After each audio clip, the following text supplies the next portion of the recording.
No matter how hard you try to figure everything out, you will never be able to sort out all the things God is doing on your behalf in the big picture and the big long story that He's working on. Hi, I'm Susie Larson. Welcome to God Impressions. You know, one of the great gifts of walking with God is that we get to speak with Him, and He speaks with us. He speaks through His Word, through circumstances, people, through impressions on our heart. May we never take for granted that we have God's ear and we get to hear His voice. Here's my conversation with my friend Dr. Lee Warren. Before we dig into the idea of making space for hope, I would just love to know, just in your time with the Lord these days, what's He been impressing upon your heart? Yeah, I've been hanging out again in Ecclesiastes chapter 3 for a few days. I'm not sure how this is going to relate to what we're about to talk about, but it always seems to, doesn't it? Ecclesiastes 3:11, He has made everything beautiful in its time. He has also set eternity in the human heart, yet no one can fathom what God has done from beginning to end.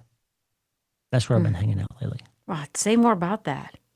Well, it's just this idea that we think we figure everything out. We use that left side of our brain to turn everything into a thing, into an object. This is what this thing is. This is what this season is. This is what that period of time is. This is what this person is. This relationship is. This is who God is.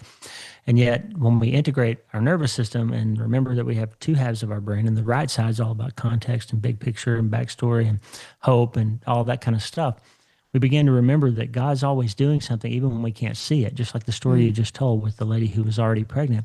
So what He's saying is no matter how hard you try to figure everything out, you will never be able to sort out all the things God is doing on your behalf in the big picture and the big long story that He's working on.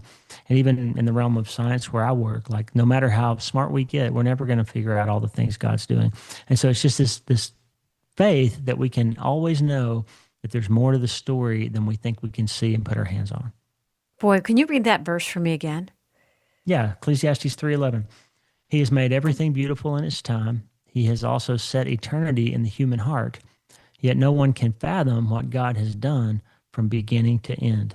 You know, I think that's going to be one of the most glorious realities in heaven after being in awe of seeing Jesus face to face and seeing the Father and the Spirit of God, and just, I mean, the reunion, all of that is just going to be so amazing. But I think what also is going to be amazing is the stories we get to hear. I keep imagining in heaven all these movie theaters where you get to see, you know, what happened backstage with David's story or Moses' story or your story, Lee, where you start to see the intersection of all these lives. You know, this person sent this kid on a missions trip and then they intersected with the woman at the well. And I mean, I think about when I have to believe that we are going to see the details come to life. Every tear will be wiped away. Every wrong be made right. I mean, I think one of the things that will keep us in perpetual awe is that we did not know what we didn't know. And God, with full knowledge, lovingly, patiently just guided us along so patiently. I've been thinking so much about His patience as we whine, we complain, we grumble, we grasp.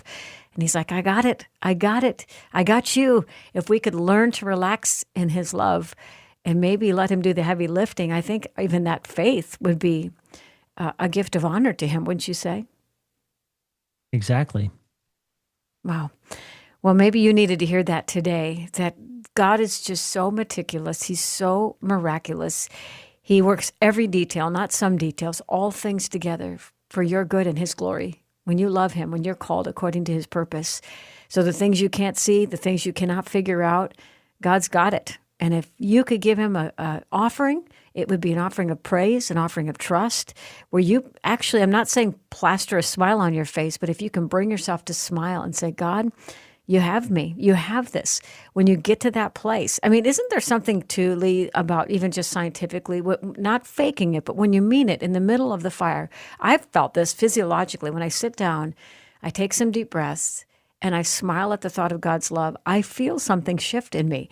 There's something about these postures of staying in angst or getting into a place of going, no, I have enough history with God. I'm going to rest in Him today. Something shifts in our physiology, doesn't it?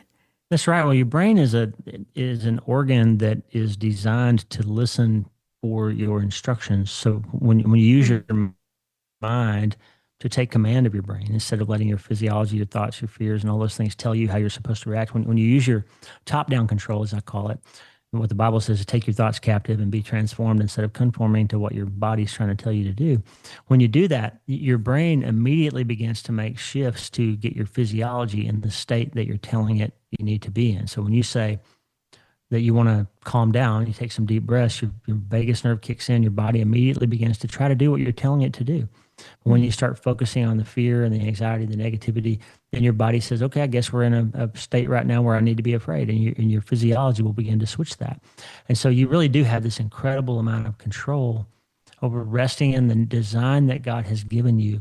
And it starts immediately when you change the thoughts that you're thinking. Wow. Someone needed to hear that today. So you have agency, as we talk about every month with Dr. The. You've got some choices about where to fix your gaze, what to think about. Are you going to fix your eyes on what you see, which is temporary? You rarely see the whole story, hardly ever. Or what you cannot see, the faithfulness of God. I challenge you, friend, to just consider how much involvement God has in your story. He's got this. You can trust him, and he's got you.